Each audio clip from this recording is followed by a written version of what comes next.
Olá, seja bem-vindo à Jornada Bíblica Peregrinos. Nós estamos no nosso 18º dia. É isso mesmo, estamos vivendo uma peregrinação pela história da salvação do mundo. São 30 dias de caminhada e nesse 18º dia eu quero convidar você a dar alguns passos comigo. Vamos juntos rezar pedindo o Espírito Santo?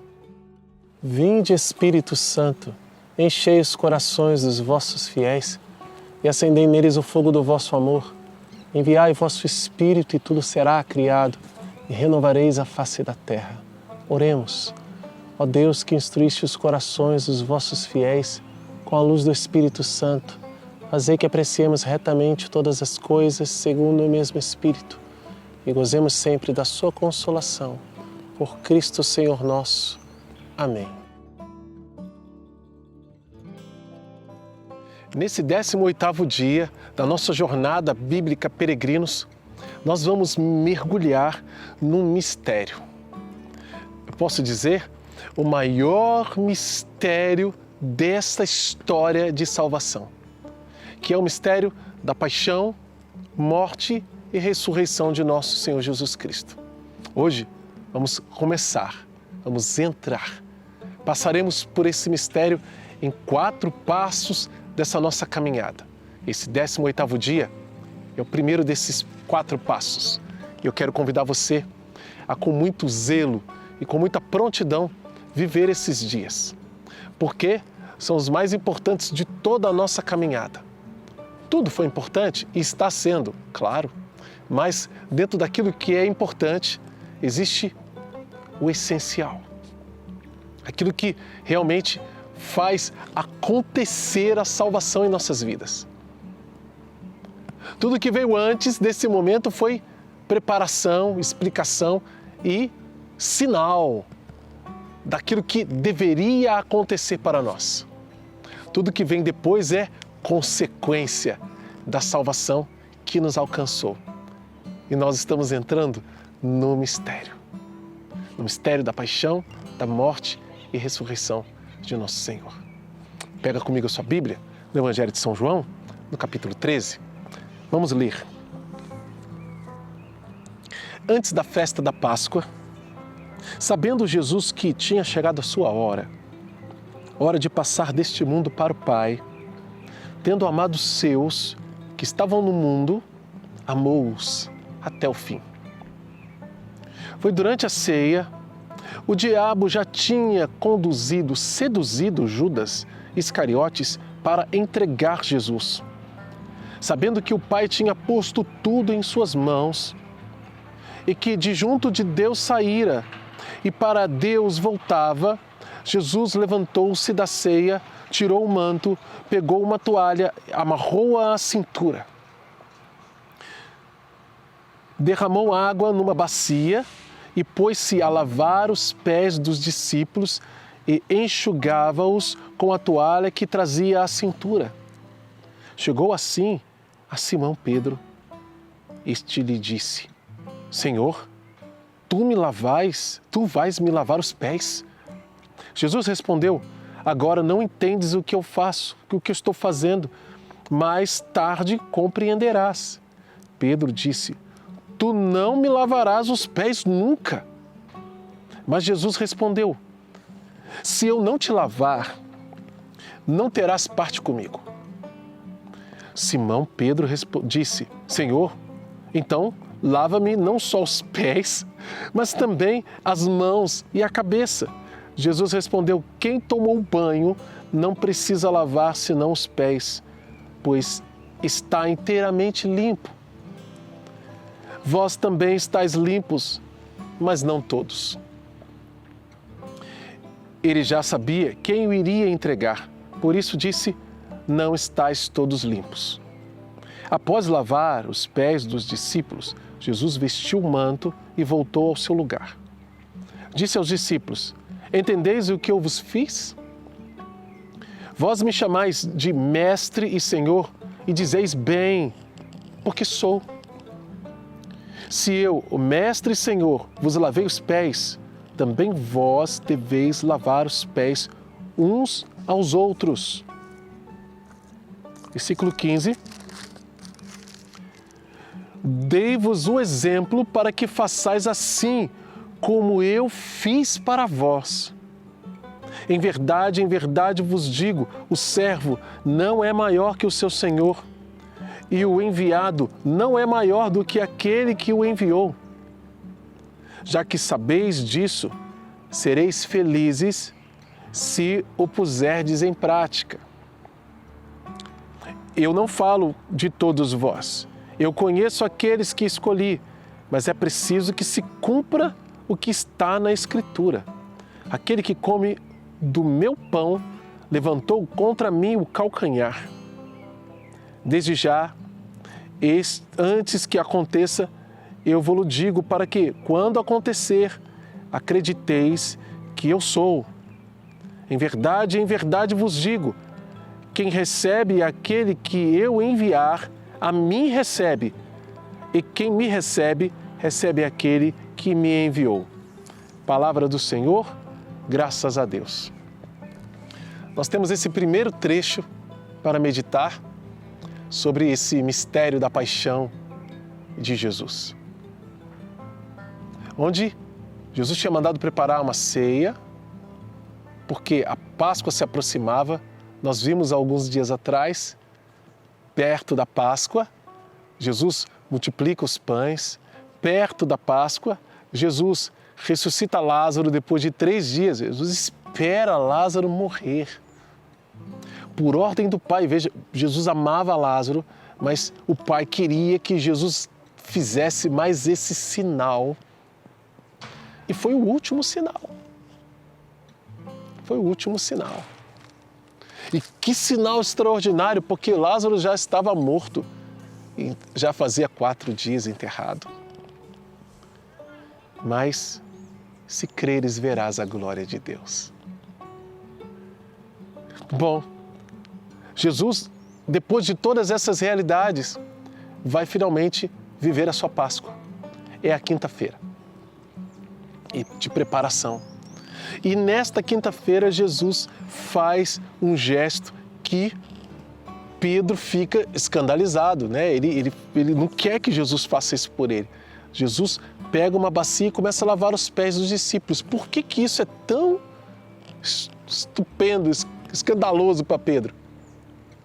Porque isso era um gesto do escravo, do servo. E Jesus, de maneira alguma, era o escravo dos seus discípulos, de maneira alguma era o servo dos seus discípulos, e isso na visão deles. É claro que Jesus é o mestre, é claro que Jesus é aquele que ensina, é claro que Jesus é aquele que dá a direção, mas o tempo todo, enquanto Senhor e Deus, Ele veio servir a humanidade. Ele veio servir. E qual foi o serviço de Deus? Jesus veio e curou. Jesus libertou, Jesus ensinou. Ora, nós, os ignorantes, precisávamos aprender. Nós, os feridos, precisávamos da cura. Os machucados, os doentes. Nós, os pecadores, precisávamos do perdão. Esse é o servir de Deus. E Deus serve. Só que eles não conseguiam compreender essa realidade. Eles não conseguiam entender isso. Eles viam Jesus, claro, como Messias. Viam Jesus, claro, como alguém que era o Senhor. Por isso, quando Jesus pega a bacia e começa a lavar os pés, eles falam, não. Pedro fala, não, você não vai lavar meu pé nunca. Eu sei quem é você. Pedro, aquele que tinha dito por várias vezes, quando Jesus perguntou, quem dizeis os homens que eu sou? E todo mundo, uns dizem que é Elias, outros João Batista, a mesma resposta de todo mundo. É assim que o povo diz, mas o povo não sabia quem era Jesus. O povo achava que Jesus era Elias, era algum dos profetas que ressuscitou, João Batista que ressuscitou, até Herodes achava isso.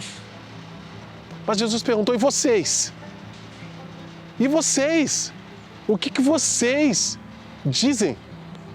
Pedro tomou a frente e disse, tu és o Cristo, o Filho do Deus vivo. E Jesus elogiou Pedro falando, olha Pedro, você é bendito porque não foi a carne nem o sangue que te revelou isso. Não foi pela humanidade que você aprendeu isso, não foi pela revelação da cruz que você aprendeu isso, não foi pela ciência humana que você aprendeu isso, foi porque Deus deu para você esse entendimento. Deus fez você entender isso, Pedro. Veja, esse Pedro que viu Jesus caminhando sobre as águas e andou junto com ele. Esse Pedro que viu Jesus ressuscitando os mortos, ressuscitar Lázaro, ressuscitou a filha de Jairo, ressuscitou o filho da viúva de Naim, expulsou diversos demônios, curou o paralítico lá na casa dele, curou a sogra dele. Pedro que viu Jesus fazer tudo isso, Pedro que viu Jesus transfigurado no monte, falando, vamos fazer 3 tendas aqui. Pedro não admitia de forma alguma, na cabeça dele não podia entrar aquela ideia de que Jesus ia lavar os pés dele. Aqui não, você não vai lavar meus pés não, de jeito nunca. Mas Jesus dá uma resposta para ele que, Pedro, mudado por vir. Jesus fala, olha, se eu não te lavar, você não vai ter parte comigo, acabou, rompeu. Você está fora. Porque Jesus fala, eu preciso cumprir a Escritura. Eu preciso demonstrar com gestos como vocês devem viver, vocês precisam aprender, e eu preciso fazer isso. E Jesus explica tudo depois, mas Pedro, não, pode lavar tudo, então dá banho logo. Eu quero ter parte contigo. Então não lava só o pé não, já que eu sou sempre aquele que estou à frente, né? Sempre aquele que estou falando, então lava tudo. E Jesus fala, não, quem tomou banho, quem está limpo pela palavra, pela pregação de Jesus, por tudo aquilo que Jesus foi ensinando, está limpo, não precisa que eu lave senão os pés. Para dizer, eu faço esse gesto para te ensinar aquilo que vocês precisam aprender. E de fato, Jesus ensina isso, cumpre a Escritura, mas fala também que aquele que recebe a Ele. E fala, o servo não é maior que o Senhor, o enviado maior que aquele que enviou. Essas palavras de Jesus dizem, olha, se eu que sou mestre, Senhor, fiz isso, eu sou Deus, você não me reconhece como Deus? Eu não sou o Senhor, o Salvador, eu sou ótimo. Vocês entenderam isso, né? Tá aqui na tua cabeça, não entendeu? Tá no coração, né? Beleza. Se eu fiz isso por vocês, se eu que sou mestre, eu fiz, eu me rebaixei, eu lavei os pés, eu me fiz pequeno, eu agi como um servo para vocês, vocês têm que fazer a mesma coisa uns com os outros. Isso é uma ordem. Isso é imperativo. Isso tem que acontecer. Olha a primeira lição da paixão. Humildade. Sermos irmãos uns aos outros na igreja. Irmãos em Cristo, servindo, não é eu sou o maior, eu sou melhor, eu sei mais, eu faço mais. Você que não sabe, sai fora. Você... É o contrário.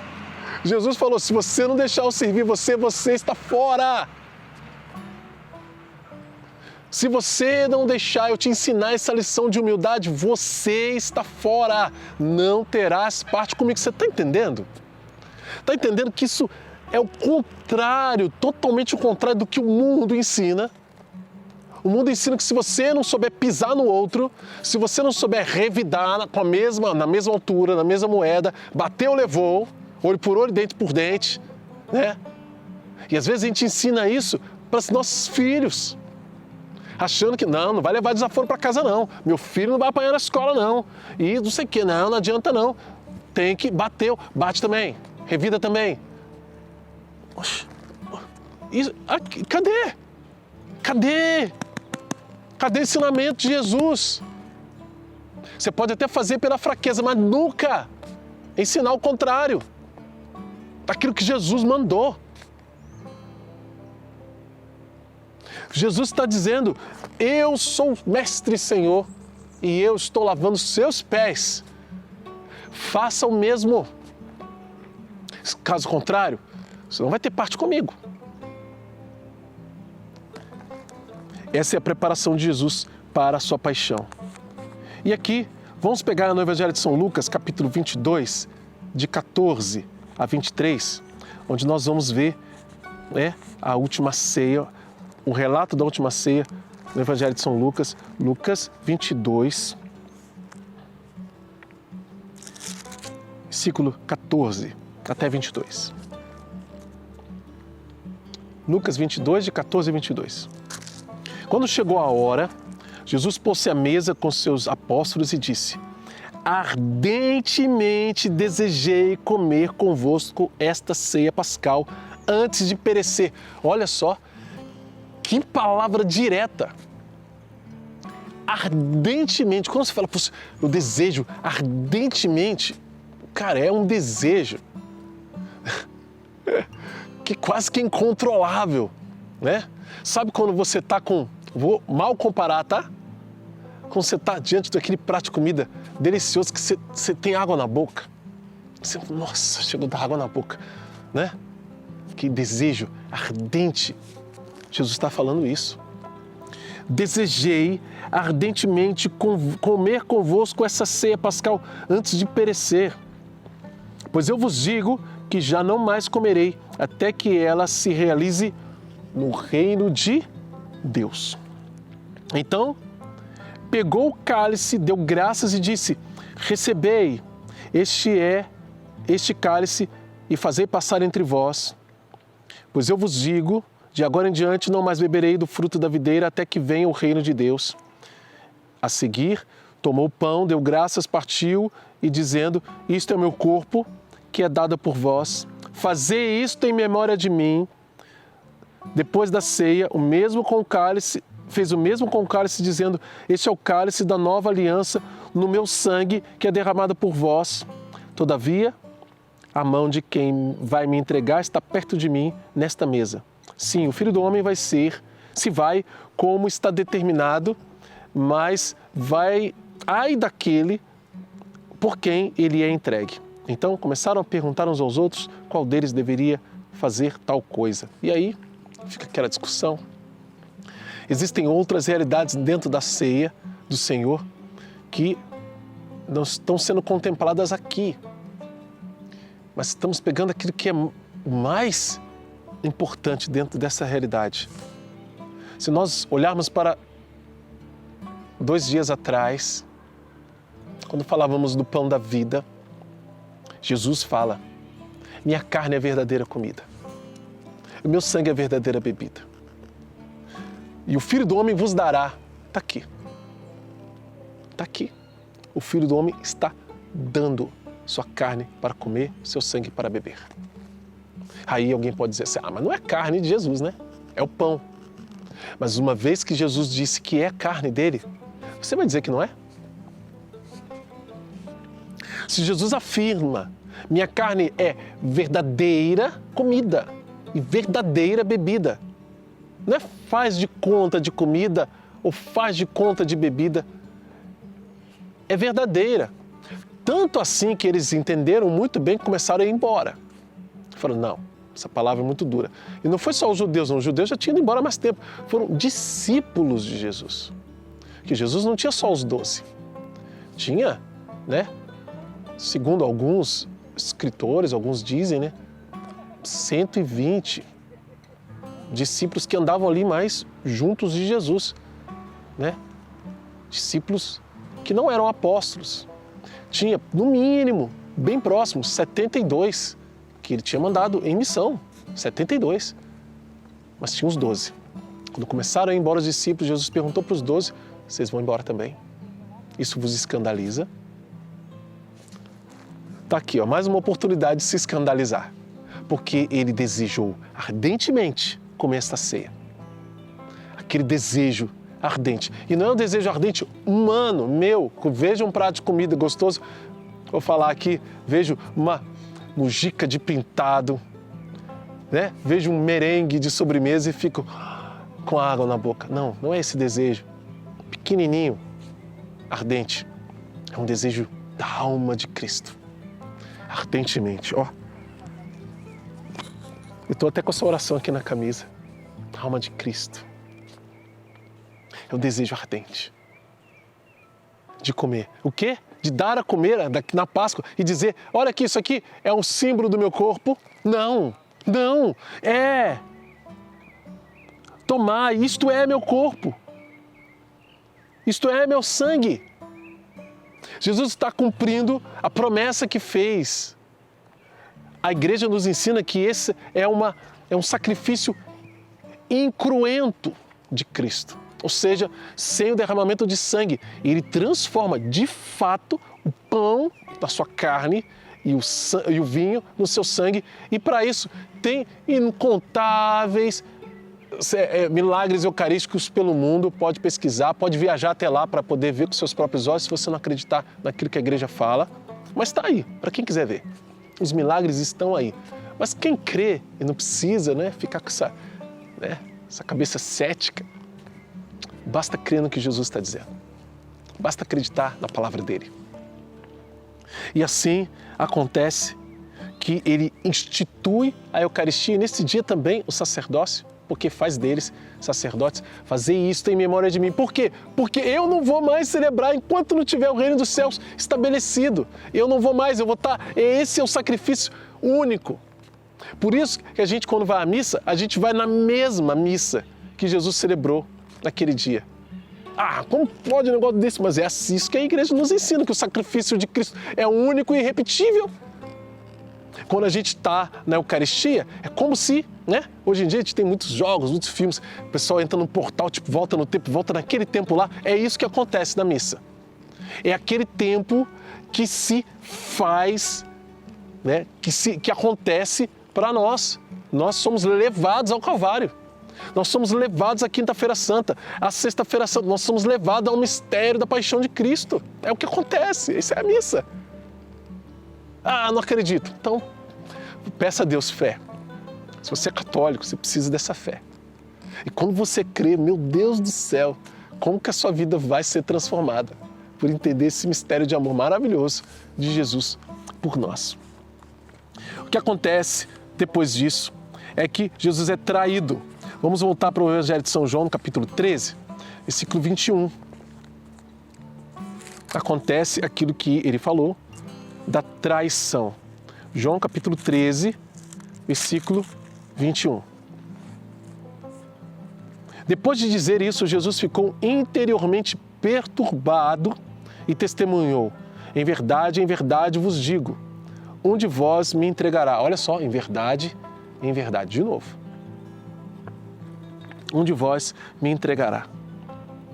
Desconcertados, os discípulos olhavam uns para os outros, pois não sabiam de quem estava falando. Bem ao lado de Jesus estava reclinado um dos seus discípulos, aquele que Jesus mais amava. Simão Pedro acenou para que perguntasse de quem ele estava falando. O discípulo, então, recostando-se sobre o peito de Jesus, perguntou: Senhor, quem é? Jesus respondeu: é aquele a quem eu der um bocado passado no molho.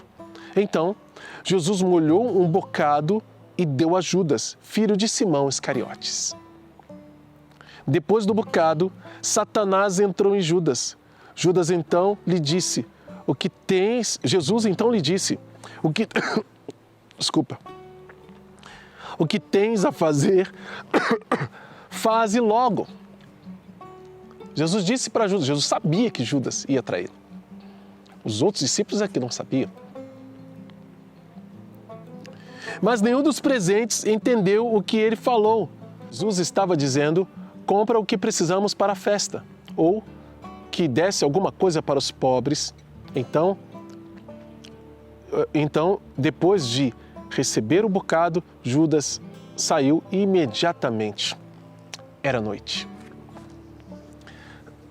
Bom, Judas fez isso e trai Jesus.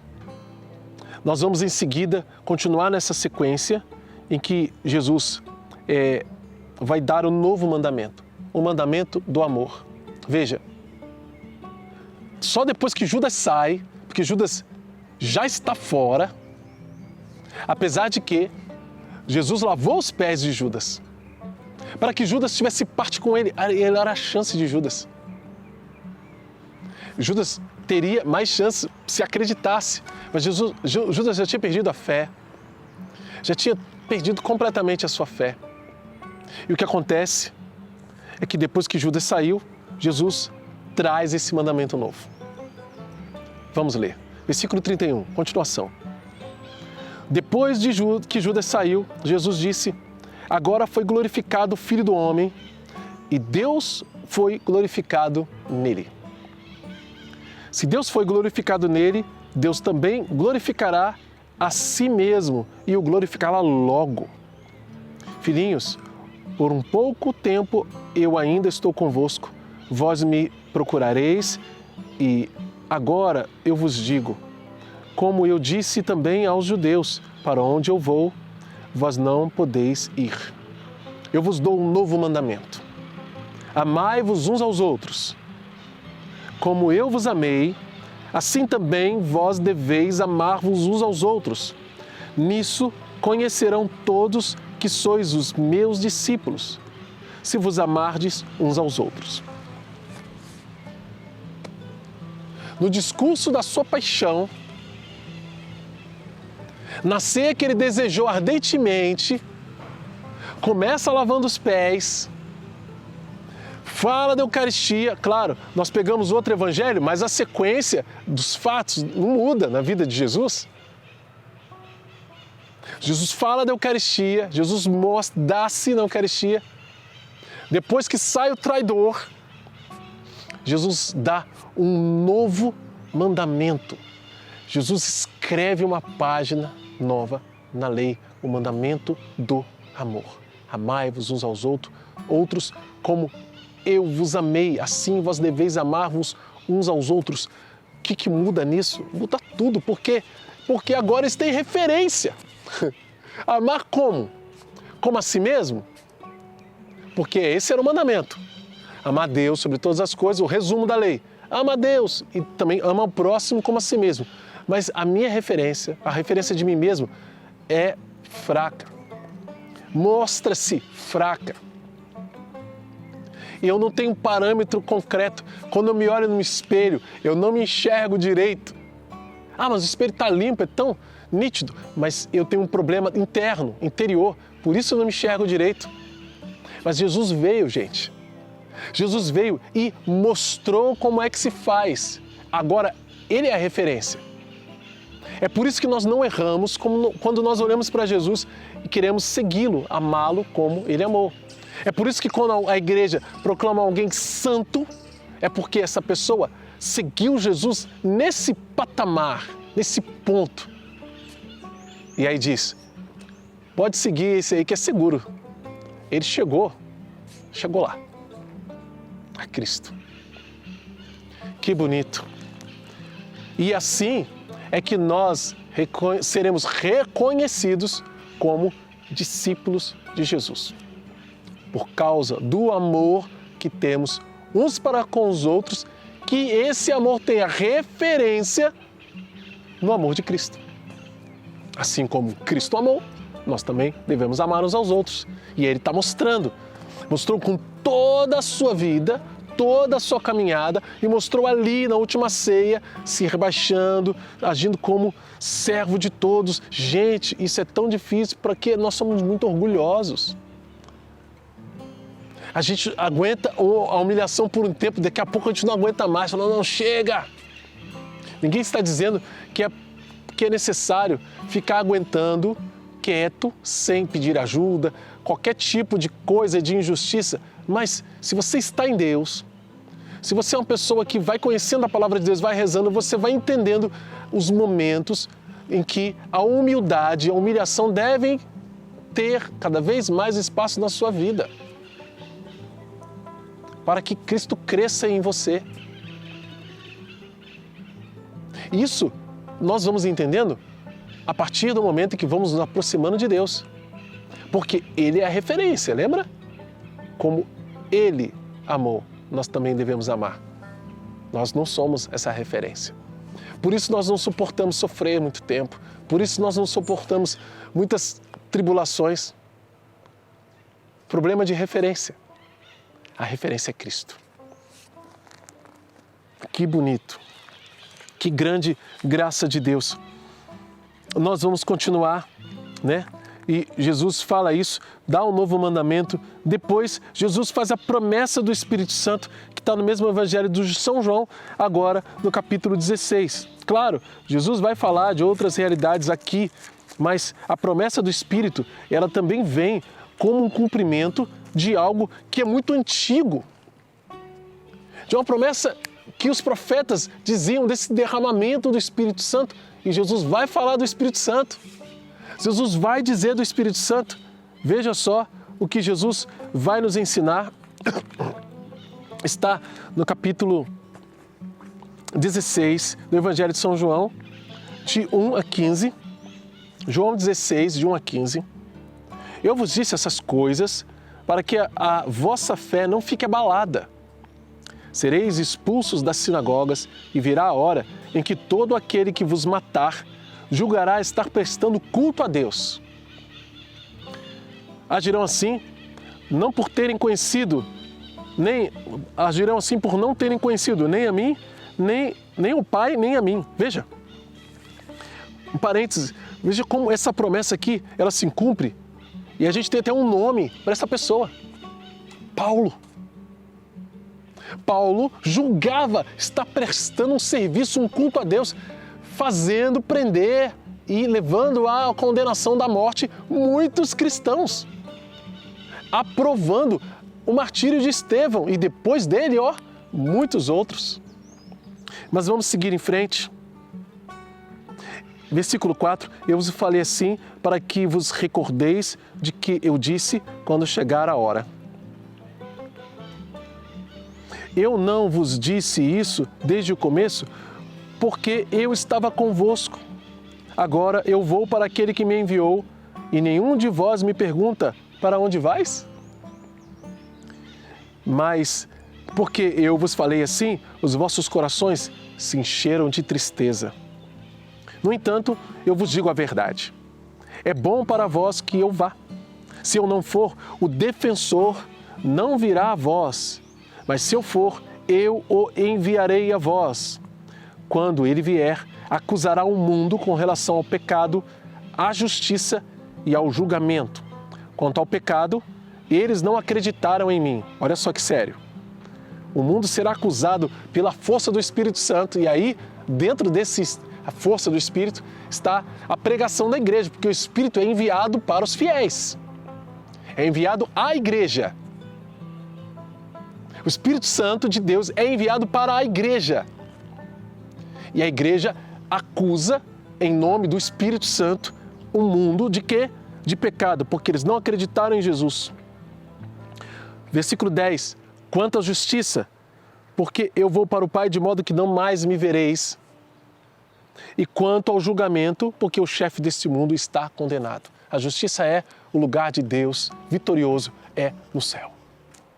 E agora, quem quiser ver Jesus, presta atenção, quem quiser ver Jesus vai ter que olhar para a igreja e ver. Vai ter que olhar para mim, para você que é cristão e ver Jesus. Veja. Vai ter que acreditar na palavra da igreja.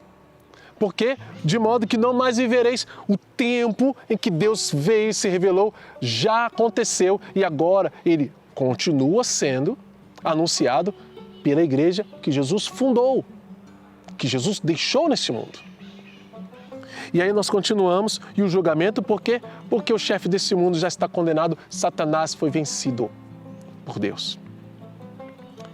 Tenho ainda muitas coisas a dizer, mas vós não sois capazes de compreender agora. Veja, ele falou para os apóstolos, não são capazes de compreender agora. E essas coisas que Jesus tem a dizer.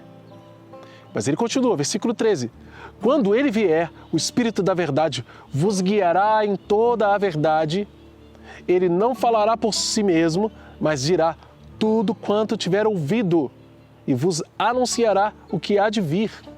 Ele me glorificará, porque receberá do que é meu para vos anunciar. Tudo que o Pai tem é meu, por isso eu vos disse que receberá do que é meu para vos anunciar. Jesus está dizendo, o Espírito Santo, ele vem para confirmar todas as coisas. E aí entra o mistério da Trindade nisso, em que nós estamos envolvidos.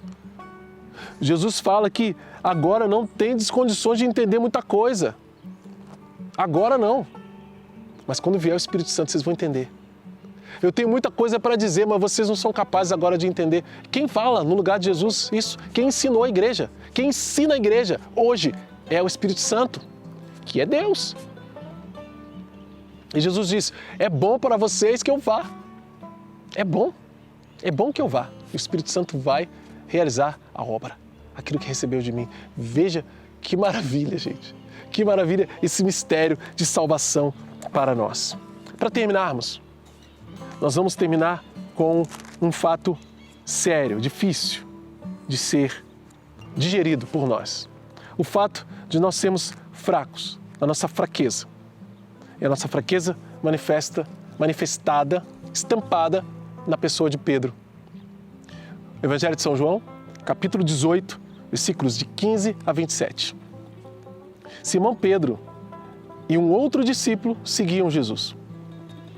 Esse discípulo era conhecido do sumo sacerdote. Ele entrou com Jesus no pátio do sumo sacerdote. Pedro ficou do lado de fora, perto da porta. O outro discípulo, que era conhecido do sumo sacerdote, saiu, conversou com a criada que atendia à porta e levou Pedro para dentro. A criada disse a Pedro, não pertences tu também aos discípulos desse homem? Ele respondeu, não. Os servos e os guardas tinham feito um fogo porque fazia frio, estavam se aquecendo e Pedro estava com eles para se aquecer. O sumo sacerdote interrogou Jesus a respeito dos seus discípulos e do seu ensinamento. Jesus respondeu, eu falei abertamente ao mundo. E falou mesmo. Eu sempre ensinei nas sinagogas e no templo. Ensinou mesmo, onde os judeus se reúnem. Nada falei às escondidas. Por que me interrogas? Pergunta aos que me ouviram. E o que eu falei, eles sabem o que eu disse. Quando falou assim, um dos guardas que ali estava deu uma bofetada em Jesus, dizendo, é assim que respondes ao sumo sacerdote? Jesus replicou, se falei mal, mostra em que falei mal. E se falei certo, por que me bates? Anás, então, mandou-o amarrado a Caifás. Simão Pedro continuava lá aquecendo-se e disseram-lhe, não és tu também um dos discípulos dele? Pedro negou, não. Então, um dos servos do sumo sacerdote, parente daquele a quem Pedro tinha arrancado a orelha, disse, será que eu não te vi no jardim com ele? Pedro negou de novo e na mesma hora o galo cantou. Que fraqueza nossa! Pedro estava lá, perto de onde Jesus estava. Jesus estava sendo interrogado, bateram na cara de Jesus. É assim que você fala com o sumo sacerdote? Parece que sumiu, desapareceu da mente de Pedro tudo aquilo que Pedro tinha visto antes, todos os milagres, todos os prodígios, a ressurreição, Jesus multiplicando pães, andando sobre as águas, etc. E agora Jesus lá, entregue, acorrentado, apanhando, sendo acusado. E o pessoal pergunta para ele, e aí, você não é discípulo dele, né? Eu acho que você é. E as coisas acontecendo ali. Pedro teve medo, como nós muitas vezes temos medo. E disse, eu não conheço. Eu não sei quem é. Quantas vezes diante da acusação do mundo, das pressões que as pessoas fazem, às vezes nem é tão grande assim, né? Ah, não vai beber? Poxa vida. Bebe com a gente aí. Ah, não vai lá, pô, vamos lá. A sua mulher não vai saber, não. Vai lá, vamos lá. Poxa, por causa do negócio de igreja, né? Você é um bobo.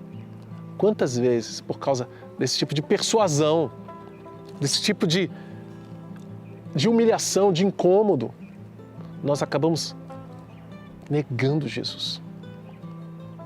Você que estava tão bem resistindo ao problema, ao mal do alcoolismo, por causa da tentação de alguém, do desafio de alguém, voltou a beber, voltou a se embriagar.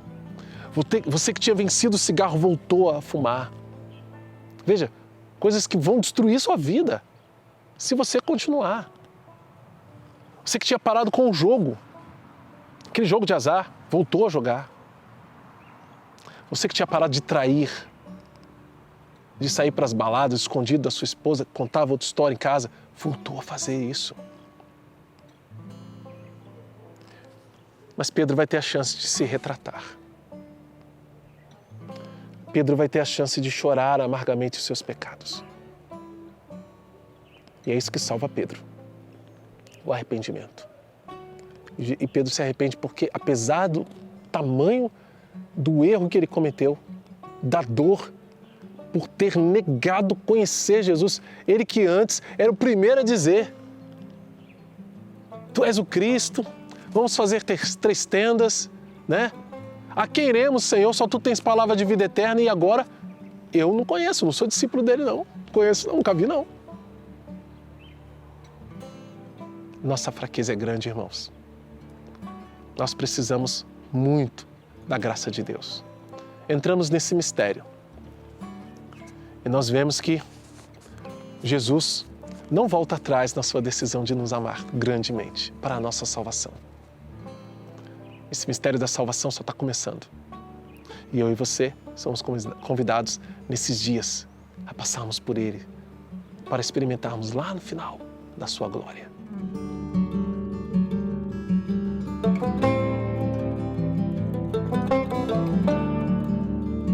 Foi muito bom estarmos juntos nessa jornada bíblica Peregrinos de hoje, nosso 18º dia. Mas a gente vai além. Nós vamos até o 30º dia, com a graça de Deus. Você é o nosso convidado. Convidado a estar conosco para participar mais uma vez dessa jornada bíblica, continuando essa trajetória. Chame outras pessoas, convide seus amigos. Eles não conhecem a história da salvação do mundo? Passa a playlist para eles. Olha, vocês precisam conhecer a história da salvação do mundo. 30 dias de jornada bíblica, peregrinos. Vamos juntos continuar, porque é isso que Deus quer para a nossa vida. Em nome do Pai, e do Filho, e do Espírito Santo. Amém.